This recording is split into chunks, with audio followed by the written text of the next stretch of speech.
On est nombreux à être persuadés de savoir exactement ce que ressent notre chien.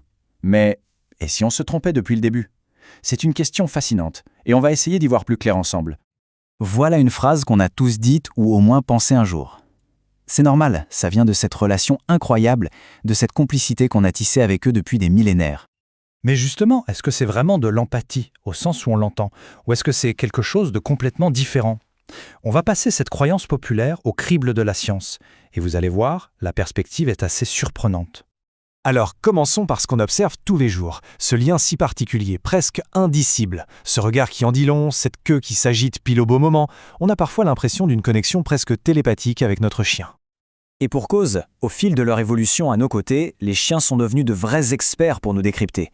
Ils analysent tout, le ton de notre voix, nos expressions faciales, notre langage corporel, et même, chose assez incroyable, ils peuvent littéralement sentir nos émotions. Comment est-ce possible? Eh bien, la science commence à nous apporter des réponses vraiment éclairantes.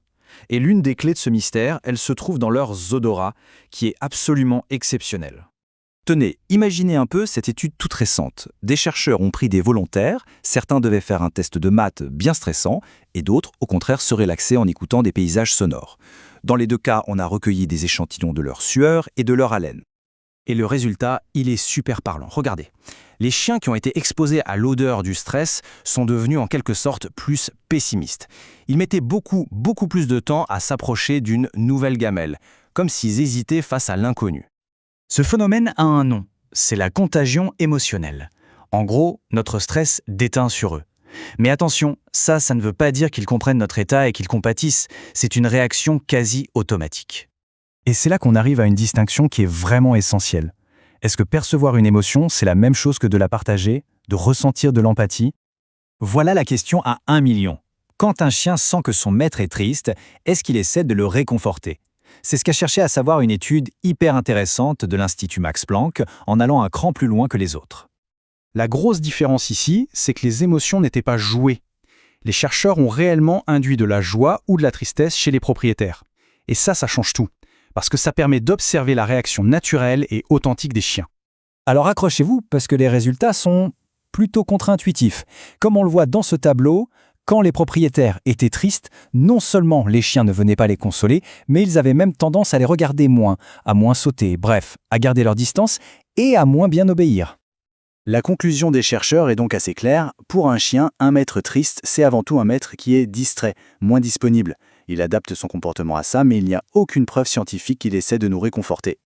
Jusqu'ici, on s'est beaucoup concentré sur la capacité des chiens à nous lire. Mais si on retournait la question, et si le vrai problème, c'était notre capacité à les comprendre, eux? Cette citation du Dr Clive Wynne le résume parfaitement. En gros, il nous dit « Nos chiens nous parlent, mais nous, les humains, on a l'air de regarder partout, sauf le chien lui-même. » Pour le prouver, une expérience a été menée, et elle est vraiment très maligne. On a montré à des gens la vidéo d'un chien ayant un certain comportement. Sauf que pour certains, on changeait juste un petit détail, le contexte autour. Et là, le résultat est flagrant. Le comportement du chien est strictement identique. Mais si les gens voient une laisse à côté, ils disent que le chien est heureux. S'ils voient un aspirateur, le même comportement est interprété comme agité ou inquiet. Notre jugement n'a presque rien à voir avec le chien, et tout à voir avec la situation. Voilà pourquoi on se trompe si souvent. Premièrement, on est biaisé par le contexte. Deuxièmement, on fait de l'anthropomorphisme, c'est-à-dire qu'on projette nos propres sentiments sur eux, et finalement, en faisant ça, on passe complètement à côté de leur vrai langage corporel. Bon, alors après tout ça, on fait quoi? Est-ce que c'est une mauvaise nouvelle? En fait, pas du tout. C'est une chance incroyable de bâtir une relation encore plus juste, plus forte et plus authentique avec notre animal. Tout passe par le fait de devenir de meilleurs observateurs. C'est simple en théorie. D'abord, un peu d'humilité, accepter qu'on a des biais. Ensuite, activement essayer de regarder le chien et pas juste la situation. Et enfin, apprendre à connaître les signaux qui lui sont propres, car chaque chien est unique. Finalement, la clé pour vraiment comprendre notre chien, c'est peut-être d'abord de faire l'effort de se comprendre soi-même et de reconnaître nos propres filtres. C'est en faisant ce chemin qu'on pourra avoir une relation vraiment plus profonde avec notre meilleur ami.